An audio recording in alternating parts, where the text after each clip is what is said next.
रीवा विधायक की जानकारी मांगने पर कलेक्टर कार्यालय में बनाए गए कूट रचित दस्तावेज, कलेक्टर और अपर कलेक्टर का जवाब सुनकर सूचना आयुक्त के भी उड़े होश। कलेक्टर कार्यालय में आवक जावक लिपिक कौन है, विभाग में इसका निर्धारण नहीं।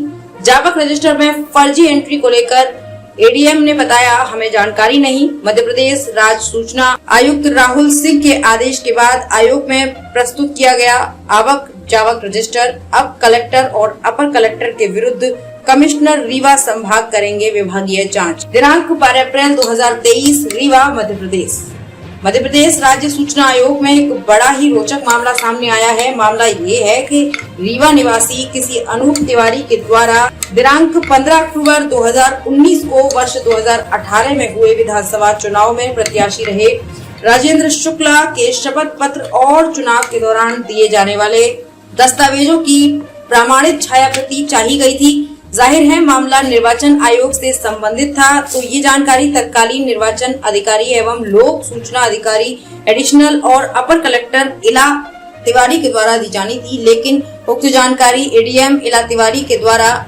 समय पर नहीं दी गई, जिसके बाद अपीलार्थी द्वारा प्रथम एवं द्वितीय अपील प्रस्तुत की गई। एडीएम इला तिवारी ने सूचना आयोग में सुनवाई के दौरान विभागीय पत्रों की डिलीवरी हाथ से होना बताया। जब द्वितीय अपील के दौरान मामले की सुनवाई हो रही थी तो मध्य प्रदेश राज्य सूचना आयुक्त राहुल सिंह के सामने जो मामला प्रस्तुत किया गया था, इस कश्मकश में फंस गया कि आखिर ये मामला क्या है और इसके पीछे की सच्चाई क्या है। वो जब तत्कालीन अपर कलेक्टर इला तिवारी पर ही सवालिया निशान खड़ा कर दिया। गौरतलब है कि इस मामले में अपर कलेक्टर इला तिवारी के द्वारा बताया गया है कि उन्होंने अपीलार्थी अनूप तिवारी को विधायक राजेंद्र शुक्ला के शपथ पत्र से संबंधित जानकारी 56 रुपए शुल्क के साथ उनके घर भेज दी थी, लेकिन अपीलार्थी अनूप तिवारी जानकारी लेने से मना कर और इस प्रकार कर्मचारियों द्वारा मौका पंचनामा तैयार किया जाकर वापस कलेक्टर कार्यालय में जमा कर दिया गया। लेकिन सुनवाई के दौरान आवेदक अनूप तिवारी ने इस बात से सीधे इनकार कर दिया कि इस प्रकार का कोई भी पत्र क्रमांक 3008 और 3081 उन्हें प्राप्त नहीं हुआ है और न ही कोई व्यक्ति उनके घर आकर हैंड डिलीवरी करने के लिए कोई संपर्क किया। अब किस्सा और भी रोचक हो गया। तब सूचना आयुक्त राहुल सिंह ने वो आवक जावक रजिस्टर की सिविल प्रक्रिया संहिता 1908 के तहत प्राप्त अपने अधिकार के अंतर्गत तलब कर लिया और जांच प्रारंभ कर दी। जांच के दौरान सूचना आयुक्त ने पाया कि जो आवक जावक रजिस्टर की बातें कही जा रही हैं और ये पत्र क्रमांक 3008 और 3081 का हवाला दिया जा रहा है, उस जावक रजिस्टर में 3008 के नाम से पहले ही किसी सुनीता सैनी नामक महिला के नाम पर पत्र भेजा जा चुका है और उसी एक जावक क्रमांक 3008 में ही एक अन्य व्यक्ति अनूप तिवारी का नाम घुसेड़ दिया गया है, जिससे पूरे सिस्टम पर ही सवालिया निशान खड़ा हो जाता है कि क्यों न इसे कूट रचित दस्तावेज मान लिया जाए, क्योंकि कभी ऐसा नहीं होता कि एक ही जावक नंबर पर दो अलग अलग।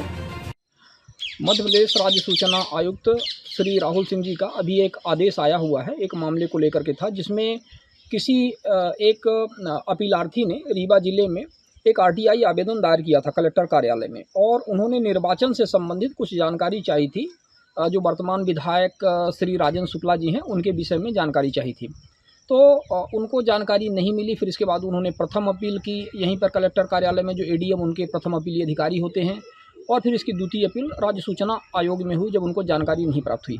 जब राज्य सूचना आयोग में इसकी सुनवाई हुई तो सुनवाई के दौरान बहुत ही इंटरेस्टिंग या यूँ कहें कि बहुत ही दुर्भाग्यपूर्ण एक तरह से जानकारी प्रेषित की गई। यहाँ के जो एडीएम तत्कालीन एडीएम जो थी इला तिवारी, श्रीमती इला तिवारी, उनके द्वारा उन्होंने क्या कहा कि ये जो जानकारी हमने संबंधित अपीलार्थी को उनके घर में चस्पा करवा दी थी। अब आप समझिएगा, मतलब जानकारी आप स्पीड पोस्ट से या पोस्ट के माध्यम से भेजते हैं, फ़ोन करके उसको बुला देते हैं कि आप ये जानकारी ले जाइए। तो उन्होंने बचने के लिए क्या किया कि हमने चस्पा करवा दिया था उनके घर में। अब सवाल उठा कि आप रजिस्टर दिखाइए जिसमें इस तरह से कितने मामले जो आप चस्पा करते हैं उसका कोई आइडिया होगा। तो आवक जावक रजिस्टर जब मंगवा करके धारा 18 के तहत, धारा 18 और 19 के तहत और 20 की कार्यवाही के तहत आरटीआई कानून में जब उसको देखा गया तो ये पता चला कि एक अच्छा खासा गैप रजिस्टर में रखा गया था, जिसमें एंट्री फर्जी तरीके से उसमें डाली जा सके, और हुआ भी वही। और जब इस विषय में जो तत्कालीन जो एडीएम सैलन सिंह थे उससे जब जवाब मांगा गया राज्य सूचना आयोग के द्वारा, तो उन्होंने ये कहा कि उस समय एंट्री करने वाले 7-8 लोग थे जिनके माध्यम से एंट्री की गई है। तो यह स्पष्ट नहीं हो पा रहा है कि एंट्री करने वाला कौन अधिकारी था। मतलब आपने गड़बड़ी की, भ्रष्टाचार किया, कूटरचित दस्तावेज तैयार किए और एंट्री भी आपने करवा दी और ये भी नहीं पता चल रहा है कि एंट्री करने वाला आवक जावक लिपिक कौन था। इस विषय पर राज्य सूचना आयोग ने माननीय राहुल सिंह, राज्य सूचना आयुक्त, उन्होंने कमिश्नर को इनके विरुद्ध अनुशासनात्मक कार्यवाही करने के लिए और यहाँ पे के जो जिला कलेक्टर रीवा है उनको भी इस पर कार्यवाही करने के लिए निर्देशित किया हुआ है। ये अभी हाल ही का आदेश है।